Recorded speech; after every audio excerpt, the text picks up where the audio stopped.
अगर आप इस चैनल पर नए हो तो लाइक करें और ऐसे ही वीडियो देखने के लिए चैनल को सब्सक्राइब जरूर कर ले।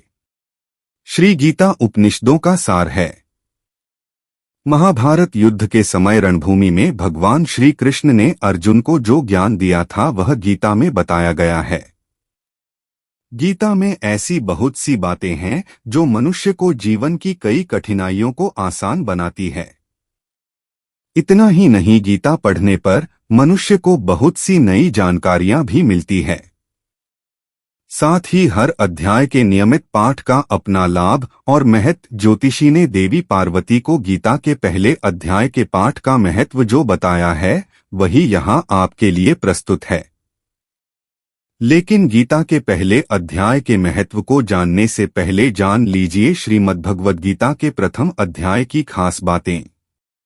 गीता के पहले अध्याय का नाम अर्जुन विषाद योग है।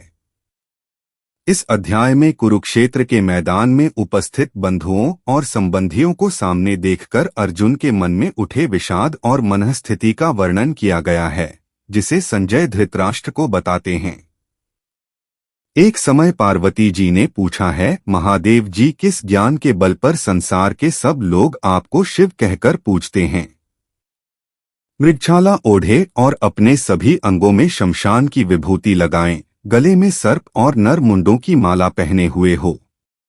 इनमें तो कोई भी पवित्र नहीं, फिर आप किस ज्ञान से पवित्र माने जाते हैं?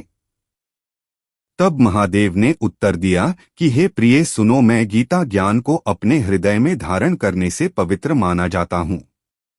इस ज्ञान से मुझे बाहर के कर्म नहीं व्यापते। तब पार्वती जी ने कहा कि हे भगवान, जिस गीता ज्ञान की आप ऐसी स्तुति करते हैं उसके श्रवण करने से कोई कृतार्थ भी हुआ है? महादेव ने उत्तर देते हुए कहा कि इस ज्ञान को सुनकर बहुत से जीव कृतार्थ हुए हैं और तुम्हें एक पुरातन कथा कहता हूँ, तुम सुनो। एक समय पाताल लोक में शेषनाग की शैया पर श्री नारायण जी नैन मूंदकर आनंद में मग्न थे। उस वक्त भगवान के चरण दबाते हुए लक्ष्मी जी ने पूछा, हे प्रभु, निद्रा और आलस्य तो उन पुरुषों को व्यापता है जो जीव तामसी होते हैं, फिर आप तो तीनों गुणों से अतीत हो। आप तो वासुदेव हो, आप जो नेत्र मूंद रहे हो, इससे मुझके बड़ा आश्चर्य है। नारायण जी ने उत्तर देते हुए कहा, हे लक्ष्मी, मुझको निद्रा आलस्य नहीं व्यापता। एक शब्द रूप जो भगवद गीता है उसमें जो ज्ञान है उसके आकार रूप है। यह गीता शब्द रूप अवतार है। इस गीता में यह अंग है। 5 अध्याय मेरे मुख है, 10 अध्याय मेरी भुज, अध्याय मेरा हृदय और मन और मेरा उदर है, 17वां अध्याय मेरी जंघा है, 18वां अध्याय मेरे चरण हैं। गीता हृदय में विचार करता हूँ और बहुत आनंद प्राप्त होते हूँ। लक्ष्मी जी बोली, हे श्री नारायण जी, जब श्री गीता जी का इतना ज्ञान है तो उसको सुनकर कोई जीव कृतार्थ भी हुआ है, सो मुझसे कहो। तब श्री नारायण ने कहा, हे लक्ष्मी, गीता ज्ञान को सुनकर बहुत से जीव कृतार्थ हुए हैं, सो तुम श्रवण करो। एक व्यक्ति था जो चांडालों के कर्म करता था और तेल नमक का व्यापार करता था। उसने एक बकरी पाली। एक दिन वह बकरी चराने के लिए वन में गया और वृक्ष से पत्ते तोड़ने लगा। वहां उसे एक सांप से डंस लिया, जिससे वह तुरंत मर गया। मरने के बाद उसने बहुत से नरक भोगे और फिर उसका जन्म बैल के रूप में हुआ। उस बैल को एक भिक्षुक ने मोल लिया।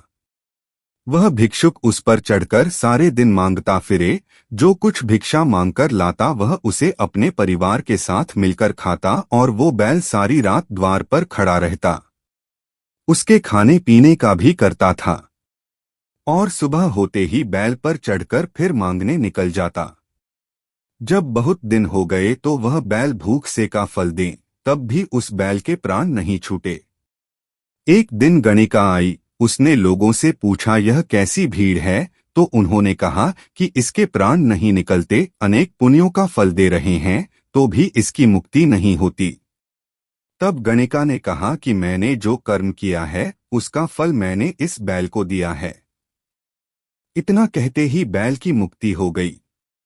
तब बैल ने एक ब्राह्मण के घर जन्म लिया। पिता ने रखा। उसके पिता ने उसे पढ़ाया लिखाया। उसको अपने पिछले जन्म की सुध थी।